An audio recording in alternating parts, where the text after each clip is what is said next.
Hey everybody, it's me, Leonard French, your favorite copyright attorney. I am back for the second week, the second episode of Comment Review. We're going to look at the comments that were made in our past week's worth of videos and review some of our favorites with you, and you'll get to see our reaction.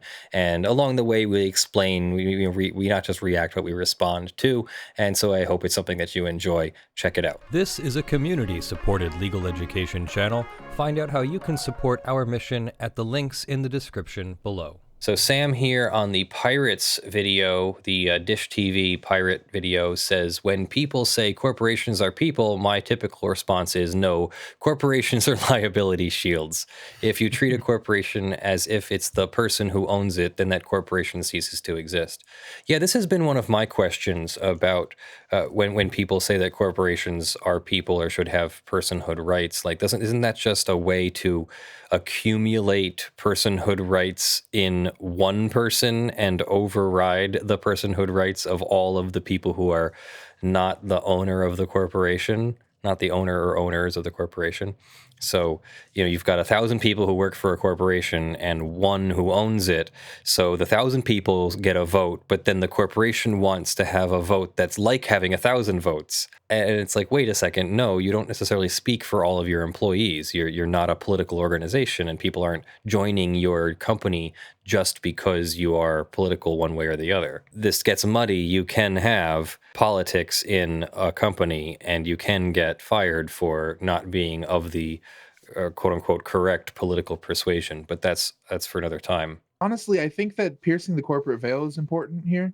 Like, trying to get through the liability shield and say this person didn't do what they had to do in order to be allowed to be protected by that liability shield. I think that's really important with that video in particular. Well done censoring the address, Brandon. Yay. Yeah, I did that one manually because I couldn't quite figure out the tracker yet last night, and I was getting tired. So someone says $100,000 per device. How do they get to those numbers?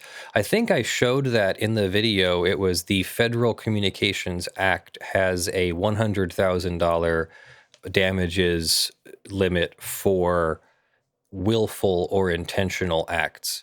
And so accidentally or negligently infringing on the act, unknowingly infringing on the act, or unintentionally infringing on the act would be $10,000, but it's $100,000 because it's intentional. And that's just set by Congress. That's because the legislature decided to set it that way. We would have to go research the history of the law, the legislative comments, they're called, to discover why they thought that was a good number. But I think it's to be a deterrent. It's to deter people from selling devices to bypass broadcast encryption or broadcast access controls. Bob Loblaw in the comments says O.J. Simpson pirated DirecTV, got sued, and had to pay them $25,000 back in 2005. I don't know if that's true or not, but that would sound like a possible violation of the Federal Communications Act. Sounds like it could be an amount of money in that range, and maybe DirecTV was interested in maximum civil damages or something. I'm not sure whether the $25,000 was a violation of the act or a civil violation. Through the power of the internet, yes, that was in 2005. Federal judge ordered O.J. Simpson to pay $25,000 in damages for pirating DirecTV. Meanwhile, on the Biggie Transforms video, Zachary Reed says he would buy a whole album of me reading censored rap lyrics. We can make that come true. That is definitely a well within the realm of possibility. Okay, that's a joke, but today there was a story about Eminem being interviewed by the Secret Service for some of his lyrics, and I went to read the lyrics. And I was like, oh, we can't do this on the channel. Oh, no, these are some violent lyrics. And all I could think of was how you would have to bleep out all of these words to avoid demonetization. Negrey and Non-Typical Guy both heard Party NBS and were wondering what broadcasting service or sports league they had not heard of before. Thomas Jenkins says, love this case. It's a very clear example of transformative, just as I've been crowing about in the comments lately. I love the reference to the crow, to eating crow before, while it's young and tender. This is a very clear example of how to transform.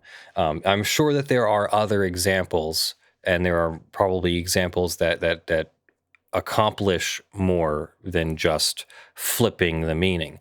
But it's the flipping of the meaning that made it much clearer a transformative use than anything else.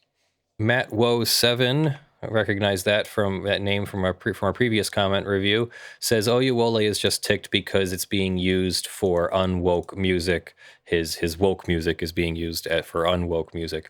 And it's I'm not agreeing or disagreeing about how woke or unwoke it is. Certainly his message was one message and their message was a completely different message, which is why it was transformative, but also why Oyewole doesn't have control over that anymore, because that criticism and commentary is protected. One of the reasons for fair use is to give people the option to transform into something the original author didn't intend it to be. Leonard, Matt actually commented earlier this week and wanted us to know that it's actually Matt 2 and not Matt Woe. Oh, Matt 2. Got it. Cute. Yeah. I'll try to remember that. Leonard hating on Christian rock makes baby Jesus cry. And then Kyle Shuffler says, good. On the Baptism by Cop video, Pathosphere says, this sounds like the plot of a psychological horror movie. And I happen to agree. Matt 2 says, truth is scarier than fiction. Richard A says, this doesn't sound like freedom of religion. It sounds like a predator taking advantage. A predator with a badge. Yep, I agree. Someone who shouldn't have been a cop. Also, did I miss an opportunity here? Because there was an edit to the thumbnail that I didn't do. If you look at the thumbnail, which Brandon might put up on the screen, there was a picture of the cop on the screen. Well, the guy on the bottom left and the guy on the bottom right are actually two completely different people who were both involved in this baptism by cop thing. And I missed the opportunity, I think, by not putting like a little arrow to both of them and the text like, these are two different people, ! They look like, I actually thought they were the same person. They are two different people. Damn Tennessee cop giving Florida man a run for his money. I agree. Trish Golden says, when I read the title, I thought it was a metaphor. Shocked to find out it was literal. Cue the banjo music. It's a horrible situation when you think about being the victim. But then, when you separate yourself from that, it is a really funny, strange story. Wraith Holm or Wraith Olme? I don't know. Even when stripping all of the other insanity out of this nightmare, remember the cop stripped down to his undies, it still doesn't make any sense from a religious perspective. You can't force someone to be baptized. Yeah, I think it was about control. There are words like they said the word predator up above. That's about the closest we can go. And I probably shouldn't even keep saying that on YouTube. But that's probably what this was. This was about control. There was something seriously wrong with that officer. Ignatz Kolish says they were just conducting an unlawful mass. I think that's comment of the day right there. Just conducting an unlawful mass.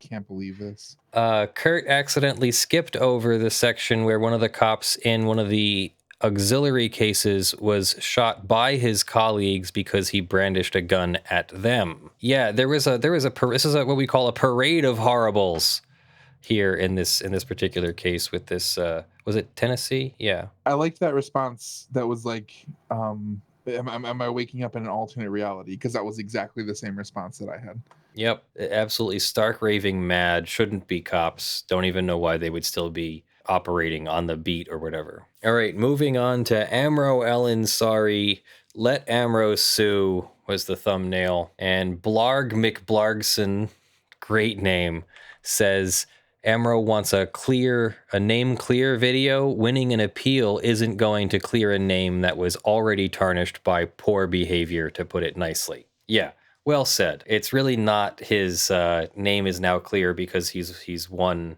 a single procedural appeal. I'm very surprised and even a little bit proud that he was able to get to a stage where the judge would look at it and say that he shouldn't have been dismissed so readily. But you can understand how, after crying wolf so many times, the judges start to get sick of it, and maybe they look at his record of filing lawsuits all over the place and they decide they don't want any part of it. I'm not saying that the lower court judge was right to dismiss it, but you can understand how it happens. And so Orange Harrier is saying a similar thing. Amro is the proverbial stopped clock. Even a broken clock or stopped clock, we're talking about an analog clock, is right twice a day, because of course it, morning and night. So yeah, that could be, he could just been, he fired enough lawsuit bullets that he finally hit the target with one of them. At the same time, like, he's allowed to continue with his bait and switch lawsuit against Best Buy and Dell. If you haven't seen, because we haven't really put this out on YouTube, but Amro El Ansari wrote a sort of pseudo heavy metal pseudo song expressing his outrage at Best Buy and Dell, and put it on the internet, and we'll link to that here in the segues into Luke McCann's comment that he's a really good example of the difference between someone legitimately attempting a good faith lawsuit, in pro se in this case, and a sovereign citizen. So Luke McCann doesn't appear to think that he's a sovereign citizen. I'm not sure that he's not a sovereign citizen, but let's put it this way. If he was a sovereign citizen, he wouldn't be trying to properly use the courts, even if he's disrespectful to the courts. He is still using the courts and doesn't appear to be just going out and doing whatever he wants aside from the selling of the marijuana. Donalcium says, oh God, now he's contact you. Hopefully he doesn't file a frivolous lawsuit against you. Yes, we hope so too.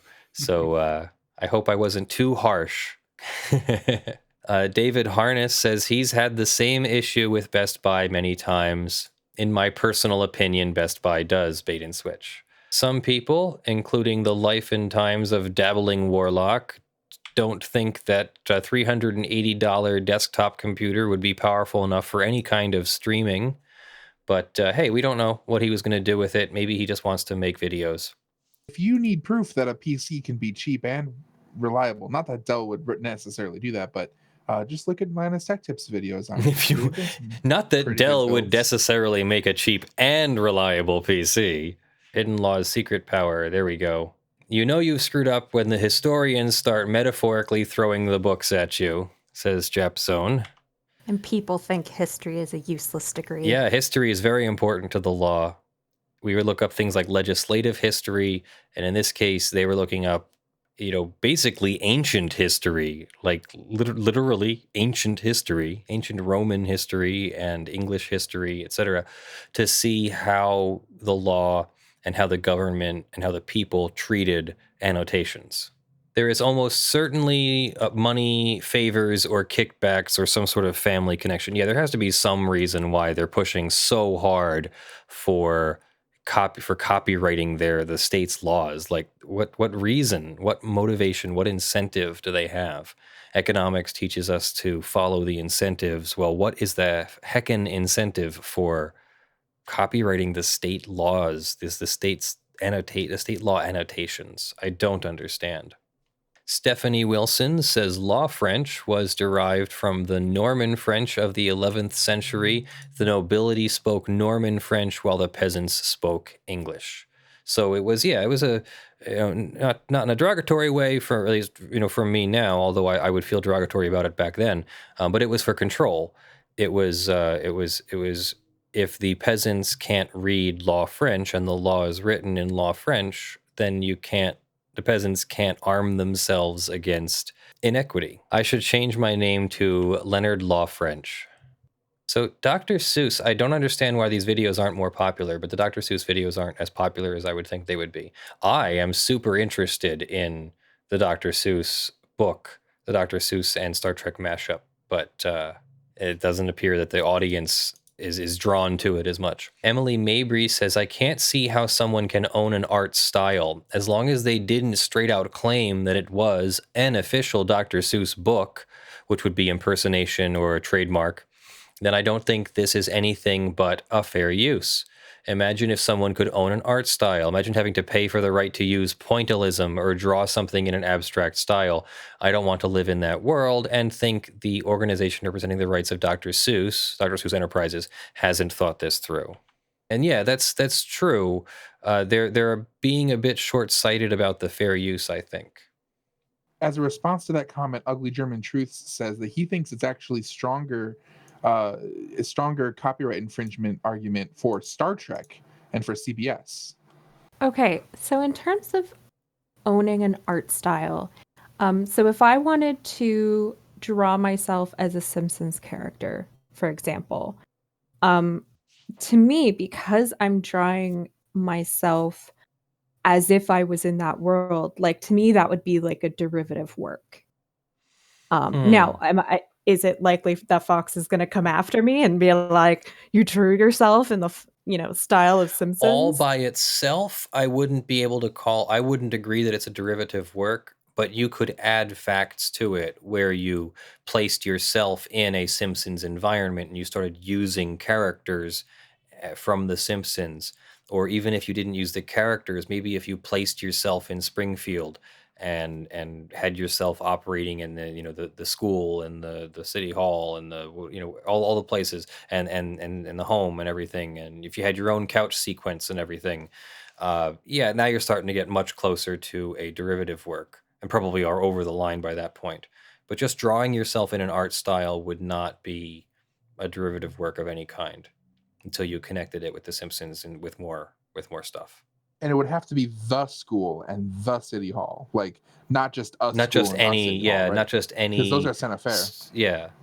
Now you could draw a city square, a town square in the style of the Simpsons that was close enough that they, that it would be substantially similar. And then remember, copyright only protects the original elements, and a town square would be a Santa Fe kind of thing. You're not allowed to copyright town square, but the way you've expressed town square could be copyrighted. So you can't copy the Simpsons Springfield town square line for line and color for color, but you could copy the style and still make your own town square and put your Simpsons style character in it. But yeah, you'd want to think about it carefully so that you don't cross the line into copyright infringement, because you are very close to making some kind of derivative work or committing some kind of trademark infringement. Linda Beeler says, this is the best brief I've ever heard you read, in my humble opinion. I chose, that's particularly why I wanted to deliver this brief from, I think it was Public Knowledge. Is that who it was? They did a really good job on it. It was very, very worth reading.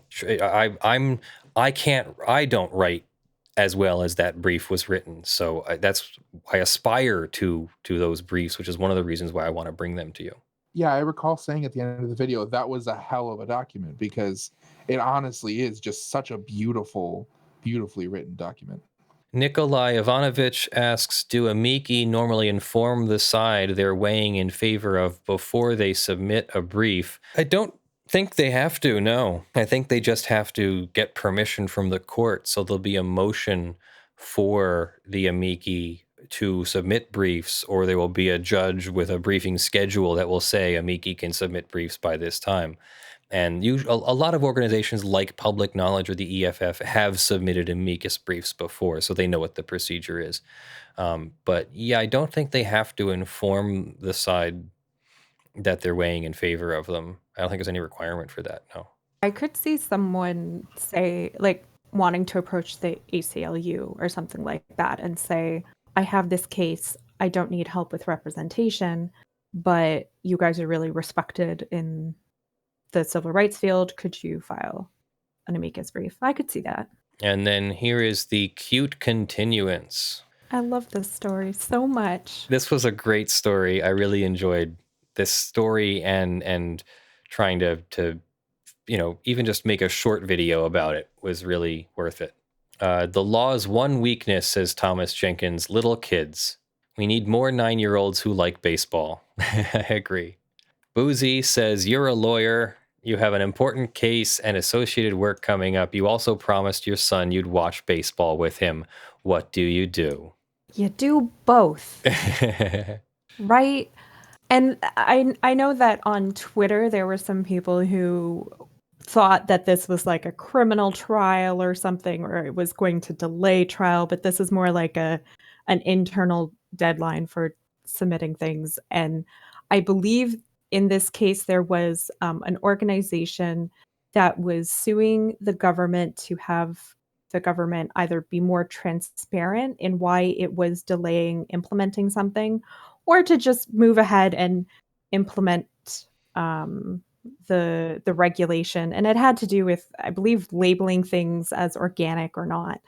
So it's important. It's obviously there are people whose livelihoods they want the government to move forward with this regulation, but at the same time, a day or two in the middle of the process is not going to. No one's going to be horribly prejudiced by it. No one's going to have their livelihood taken away or something. Andrew Burson says they got a doggo duffel bag and it looks great. Wait, we didn't review the comments from the comment review. Oh, God. Are we going to go meta? Let's do it.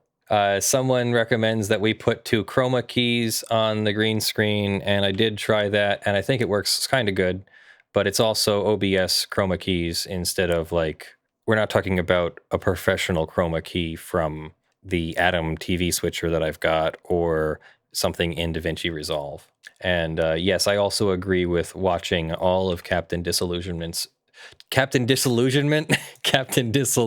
videos in chronological order. He's great. That's a different person, Captain Disillusionment. Completely different character, yes. Wynn says, this was great. A good mix of updates, feedback, behind the scenes. Great. I'm glad you liked it. Charles Puffer notes that in the ADA case, going to the store or ordering online, you didn't get the same discounts. So there often was a reason beyond just access. It was access and the pricing as well. John Gingras says YouTube has randomly recommended a video of ours recently. Yeah, we've noticed that too. We finally had a video. Funny how it's Kurt's video, but we finally had a video go viral, and it's going to hit 100,000 views soon. And great. We need to figure out how to do more of that, I guess. Hopefully YouTube will let us now. I don't know.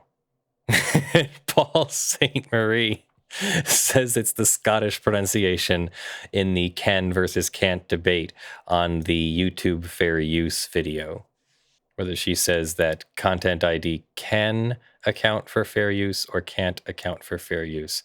It is hidden in there someplace. Oh, Alex Gilmer says, holy crap, Senpai noticed me. We actually do read the comments. Yes, we do. I don't always read the comments. Sometimes I have a busy day, but that's why we're doing comment review, to make sure that I go back and read them and capture my reaction. So those are your comments on our videos for the past week. Let us know what you think in these comments, and maybe you'll make it on next week's comment review video. Thank you for your support on patreon.com/ljfrench and sponsors.com/law. Thank you to Joshua Davis from TandaPay for sponsoring our channel in the month of October. Thank you to our $50 plus supporters, Joe Tyson, Aspernari, John Steele, Gavin Barnard, Eevi, Kyle Mudrak, Michael Pearce, Spirit Bear, Jan Negrey, Daniel Perez, Snorre Wisotzky, Blackleaf, and Benjamin Hitov. And thank you to the $5 plus supporters that will be scrolling on the crawl in front of me. Everybody's on the LED panel behind me, and I'll see you all in the description below. Let me know what you think in the comments. I'll see you later in the videos that drop. Love you all. Bye.